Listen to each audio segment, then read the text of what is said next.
코인 왕자입니다. 자, 아이고, 이거 선이 좀 바뀌었네요, 움직임이. 자, 어제 비트코인이, 잘 갔는데 또 잘 눌렸어요. 자, 좀 아쉽게 보니까 어제 장중에 5,200만 원이 넘어갔다 왔어요. 장중에. 자, 그런데 이제 우리가 또 한편으로 또 다르게 좀 봐야 될 것 같습니다. 자, 이 부분을 뭘로 좀 봐야 되냐? 자, 분봉으로 놓고 보니까 분봉에서는 지금 깨져 있는데 이게 이렇게 선이 돼 있었어요. 이렇게. 그래서 추세가 넘어갔습니다. 장중에는 추세가 넘어가서 한번 지켜줬다가 지금 이제 밤에 밀어버린 거죠, 이게. 그래서 시간대를 보니까 아침 5시, 새벽 5시부터 해서 물량을 던지기 시작했어요. 이건 던진 물량이 맞습니다. 자, 그런데 지금은 이제 가격이 5천만 원 밑으로 내려왔는데 아직도 지지선을 지켜주고는 있어요. 자, 중요합니다. 자, 그래서 자, 다시 좀 선을 좀 그어볼게요. 선이 갑자기 뭘 잘못 만졌나 삐뚤어졌네요. 자, 이렇게 해가지고 자, 추세를 찍해서 이렇게 보니까 어, 거의 이게 하단에 왔어요. 하단에 보면은, 그래서 지금 하단에 어떻게 보면 이렇게 걸쳐진 상태란 말이에요. 추세 하단에. 그래서 만약에 요 쏟아낸 물량을 우리가 두 가지로 해석해 볼 수 있어요. 첫 번째는 1번 매집 물량이냐, 아니면 두 번째 하락을 진짜로 유도하는 어 물량을 하락을 유도해서 던졌냐, 이 두 가지로 봐야 됩니다. 그래서 추세가 만약에 넘어간다면, 요 지지선을 찍고 올라가 준다면 매집으로 봐야 되고요. 네, 밀면서 물량을 좀 회수했다, 이렇게 봐야 되겠죠. 두 번째는 지지선이 깨진다면은 하락을 유도하는 물량이다 라고 좀 봐야 될 것 같습니다. 그래서 지금 현재로서는 아직 정확하게 잡히진 않아요, 데이터가. 자, 그렇지만 좀 아쉬웠던 부분도 없지 않아 있죠. 드디어 이제 5천만 원대 탈출을 하나, 추세선을 드디어 넘어가나 했는데 역시나 예, 잃어버렸습니다. 자, 그래서 지금도 보니까 이렇게 추세 하단에 와 있어요.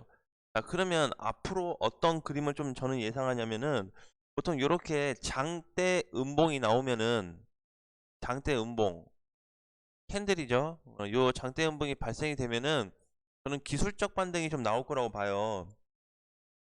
자, 그런데 2번이 중요합니다. 2번이. 자, 요번 기술적 반등 때 지금 추세는 지켜주고는 있는데 5천만 원만 넘어가 준다면 5천 초반대로 다시 움직임이 나올 수가 있어요. 그래서 이번 반등이 셀진 안 셀진 모르겠지만 5천만 원만 회복이 좀 된다면 다시 한번 기대를 해볼 수 있다. 요 떨어진 물량조차도 다시 한번 좀 기대를 해볼 수 있어요. 그러면 5천만 원이면 가격이 요 정도 되겠죠, 이 자리.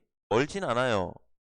높지는 않은데 이 자리만 회복이 딱 되어 준다면 다시 한번 5100과 5000 사이에서 한번 움직임이 나올 수도 있겠다 라는 부분으로 해석할 수 있고요.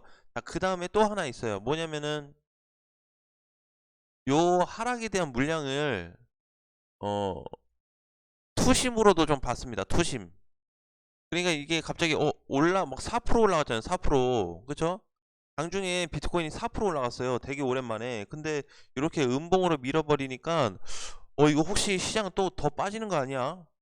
진짜 막 3천만 원 가는 거 아니야? 요런 느낌을 받을 수 있었어요. 근데 다행히도 요게 이번에 밀려버릴 때 추세를 깼거나 뭔가 붕괴 시점이 확실하게 저기 나와줬다면 진짜 이거는 하락적으로 좀 볼 가능성이 높은데 지금까지도 아직 아니에요. 그래서 오히려 겁을 좀 주지 않았나, 물량을 쏟을 때. 왜냐면 4%까지 올려놨는데 이거를 한 방에 다 쏟아냈다.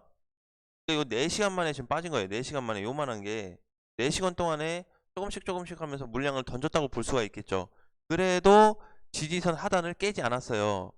한 가지 희망 사항이긴 하지만 지지선 붕괴가 좀 되지 않았으면 하는 바람이고요.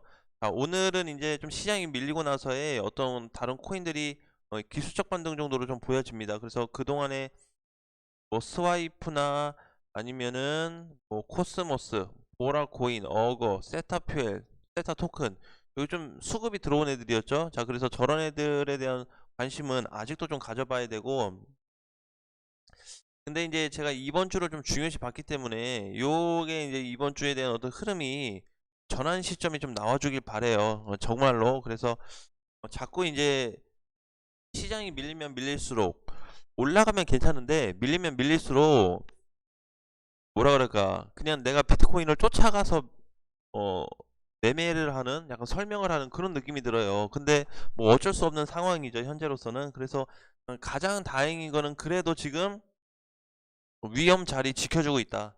어, 지지선 바닥이다. 이제 더 이상 빠질 곳이 없어요. 한 번만 더 밀리면 끝나버립니다.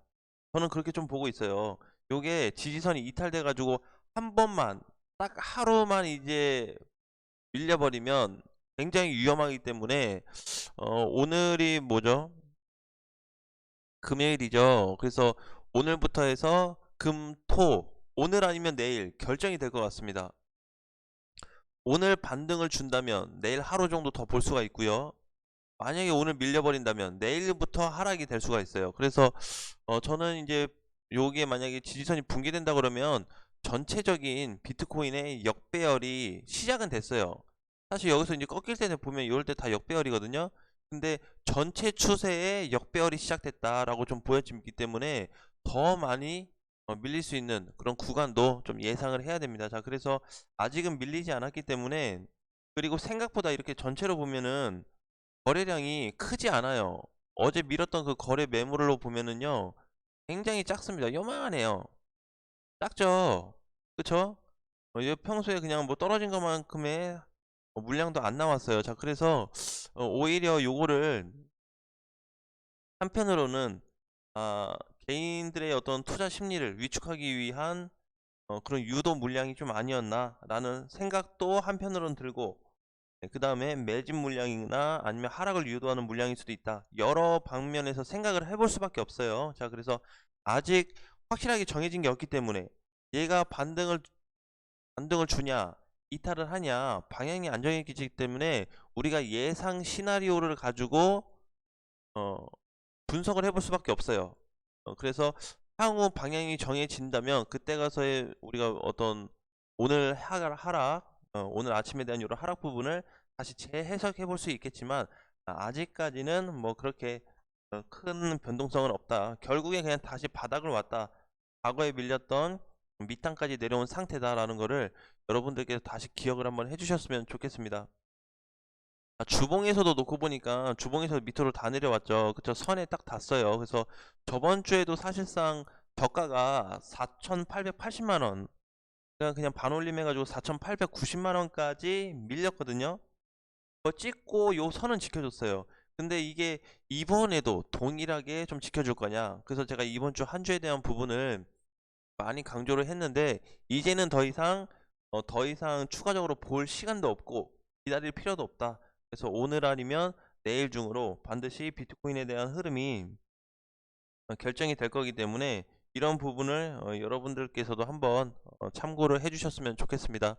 자, 지금은 이제 무슨 코인 공략이다 뭐 이런 거는 이제 좀 무의미해졌지만, 한 가지 팁을 드린다면, 자, 이제 아니 코인 시장에 막 들어와 가지고 내가 코인을 투자한다 하시는 분, 그래서 신규로 시장에 들어오신 분들은 이제는 만약에 지지선 이탈 시 BTC 쪽으로 가가지고 BTC 코인을 거래를 하셔야 됩니다. 원화가 빠져버리면 BTC 애들이 활성화가 될 수 있어요. 원화 쪽에서는 하락되면 BTC는 반대로 가는 성향이 있단 말이에요. 약간 인버스의 느낌이 있어요. 명칭이 정확히 인버스는 아니지만, 그래서 이런 부분이 있고, 만약에 지지선이 이탈하지 않고 지지선에서 반등 시에는 그냥 원화 코인을 거래하는 게 가장 좀 현명하다고 보고 있습니다. 저도 시장이 하락될 때 BTC 쪽을 많이 보고 있는데 그래도 가요. 어제도 결국엔 시장이 밀렸고 오늘도 지금 주춤하는데 BTC 쪽에서도 개인 개별 코인들, 원화 쪽에 없는 BTC에만 있는 코인들이 있어요. 그래서 아크나 마로도 해당되고, 라이브, 유니스왑, 위에 있는 거 보면 일드 길드 게임즈도 있고, 아이, 루프링, 루나, 리저, 이렇게만 봐도 굉장히 많죠. 그래서 중복되지 않는, 왜냐면 중복되는 애들은 원화 쪽에서 하락이 되면은 BTC에서도 영향을 받아요. 근데 BTC에만 있는 애들은 별로 영향을 많이 받지 않습니다. 덜 받아요, 덜. 자, 그 부분을 활용해야 되겠죠. 자, 그러면은 한 가지 팁을 드린다면은, 시장이 만약에 하락을 했다. 하락을 했을 경우, 하락장 시작하면, 자, BTC에서 가장 많이 조정을 받은, 또는 하락을 했던 코인,